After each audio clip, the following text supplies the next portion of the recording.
Hey everyone, it's me Kenji again, and I really wish I could have waited to record this on my really nice camera, but after watching Love is Blind Sweden, the reunion, there is just so much that I have to get off of my chest. Like it is, I haven't watched a Love is Blind reunion with this much just drama and heart-wrenching stuff going on in a while. Like this is so crazy. And so I'm just gonna get into it. So honestly, I don't think there is much to really talk about for episode 7, 8, and 9 anyway.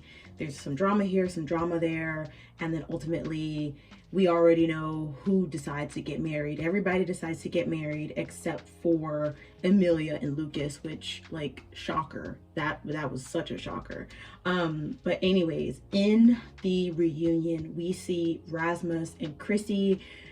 Like, I just feel as though the production tried to give us some unnecessary drama with them. The whole, like, dogs not potentially getting along, from the whole bachelorette matching game being kind of dramatic, even down to the reunion where Chrissy tries to, like, act as if they actually didn't stay together. Like, they have been the most stable relationship in the entire season, but it was refreshing also to see that their relationship when the cameras were off was not perfect, but they worked at it and they went to therapy and they had those long discussions and they chose each other every single day. I have fallen in love with this couple and I just wish them nothing but the best.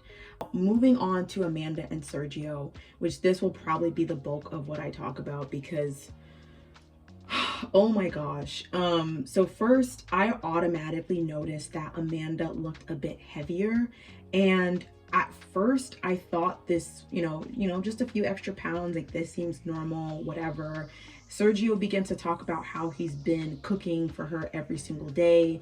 So then that led me to think, okay, maybe she's just gaining happy weight and he's cooking and she's eating a lot more now.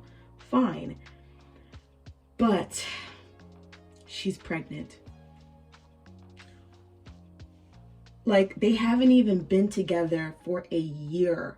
And I would say what I've normally seen when it comes to the Love is Blind cast, because everything else in their relationship happened so fast, they dated fast, they married fast, that it would make sense for them to really get to know each other and live with each other for at least a year or two before even thinking about making a child.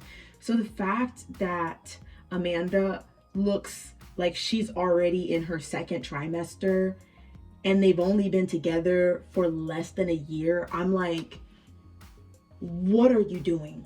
What are you doing? And to add to the fact that the rumors were true and that Sergio does have a love child in Sweden is just, it's just crazy to me. If I ever discovered my boyfriend or my fiance had a child on the way, that I would just automatically end that relationship and let them focus on this child and focus on being a parent, because that is a lot to deal with. And automatically, when you are dating someone who has a child or you marry someone who's had a child prior, you automatically become number two in that person's life. And so I can only imagine the stress that Amanda is going through. She looks beautiful, she looks mature, she looks elegant, she just looks so graceful, and she's just taking it all with stride. But like I've said before in my previous recap, what is it going to take for Amanda to break? Somebody needs to check on Amanda. Her pastor father needs to pray for her, because I don't think the average woman would stay or take what she's had to deal with. Another thing that I also want to bring up that Amanda said that was also alarming about Sergio is she says, is that when the host asks her about how Sergio lied to her about dating other women in the pods, what were her thoughts about that? And she's come to learn that sometimes what Sergio means and what's really in his heart does not align with reality. And I just have to point that out. There's an actual mental term for that.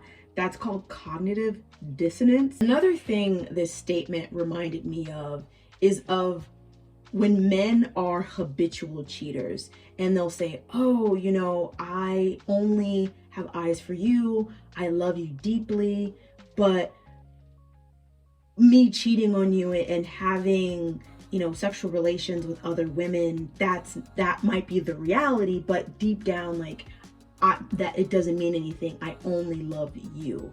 And I'm just scared. I'm so scared for Amanda. I felt like she had an opportunity to leave the relationship before they got married. She had an opportunity to leave 2 months after they got married, because that's when she found out that this love child was real. And then now she's decided to have a child with him. So from here on out, she is going to be bound to Sergio forever. And I just feel so sorry for her. So sorry for her. Now, the next couple I need to talk about is Amelia and Lucas. What we discover in the reunion is not only did Lucas embarrass Amelia at the altar by saying no, he then got back with her and they were together for 2 weeks. Now, in the history of Love is Blind, never have I seen a couple say no at the altar and try to make things work afterwards, and it actually works. So I already knew that this was not gonna work. And I've been saying this multiple times, that Lucas just has not been strong enough to say things to Amelia's face, to the point where he's talking to her friends and saying things in order to essentially make Amelia be the one to break things off. Like, that is such a loser move. The way he even talked during the reunion, like twiddling his thumbs, looking down, it's just, it is duplicitous to me. I called this, like, he tries to come off as this quiet, demure, kind guy, but he's not. He's really not. And I'm not surprised that he's already in a relationship with someone else. And another thing that he said that was just weird is when the host asks him, like, so did it just have to do with the fact that you weren't attracted to her? And he says it wasn't because of her appearance, it was because of their chemistry, which I'm just like, can you just plainly say that you were not attracted to her? Like, we get it. She's not ugly. You're just not attracted to her. Like, he's such a punk. He is such a punk. And I don't like Lucas. Just disappointing. Now, another person who was disappointing was Christopher. And at first I thought that this man just needed a backbone and needed a spine to stand up to Katya. But we learn in episodes 7 through 10 that basically Christopher is this passive aggressive crybaby. Like, he's created like these tantrums that we didn't see off camera, from literally throwing his ring into the river and trying to get a reaction out of Katya, from sending her a text message on the day that they were actually supposed to get married, congratulations. Like, that is so passive aggressive. And this is what I've been trying to warn people about, this whole nice guy persona. When these nice guys do not get their way and they try to love bomb and they try to grasp at straws and do all of these things for you to stay, and it doesn't work, their true colors show. And Katya already said that the way that he wanted to keep pushing a subject and she didn't want to have certain conversations lets me already know what type of person Christopher is. And on the flip side to this, I will also say that I feel a little bit sorry for Christopher, because when it comes to confrontation, I definitely see myself in Christopher, and that whenever there's an issue, I want to address it then and there, and I want to talk about it. But what I realized as I got older is that everybody is not like me. And sometimes people want to talk about something the moment it happens, and then other times people need time to digest and to cool off and to really think about what they want to say before they actually say it. And there's nothing wrong with that.